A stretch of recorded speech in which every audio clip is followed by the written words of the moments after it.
Perinthalmanna sub ജയിലിലേക്ക് കൊണ്ടുവന്ന പ്രതി ജയിലിന് മുന്നിൽ വെച്ച് കൈവിലങ്ങുമായി കടന്നു കളഞ്ഞു. MDMA കേസിൽ പിടികൂടിയ പ്രതിയാണ് ചാടിപ്പോയത്. മറ്റ് നിരവധി കേസുകളിലും ഇയാൾ പ്രതിയാണ്. കുറ്റ്യാടി സ്വദേശി അമീറാണ് ചാടിപ്പോയത്. അരുൺ അമൃതനാഥ് വിവരങ്ങളുമായി. അരുൺ, എങ്ങനെയാണ് ആ ജയിലിന് മുന്നിൽ നിന്ന് ഒരു ചാടിപ്പോവാനൊക്കെ കഴിഞ്ഞത്?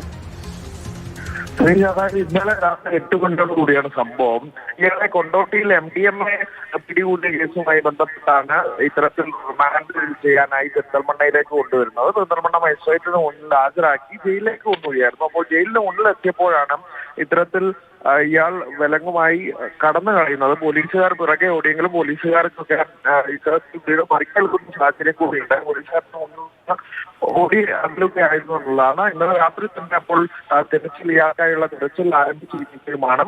അത്തരത്തിൽ റോമാക്കാർ അംഗങ്ങളും നാട്ടുകാരും ഒക്കെ ഇടപെട്ടുണ്ടോ എന്നുള്ള രാത്രിയോട് തിരച്ചിൽ ഇന്നലെ രാത്രി തന്നെ നടത്തിയിരുന്നു. പക്ഷെ ഇയാൾ കണ്ടെത്താനായില്ല എന്നുള്ളതാണ്. MDMA കേസ് പ്രതിയായ മരുതാങ്കര സ്വദേശി അമീറാണ് ഇത്തരത്തിൽ ചാടിപ്പോയിട്ടുള്ളത്. ശ്രീജ.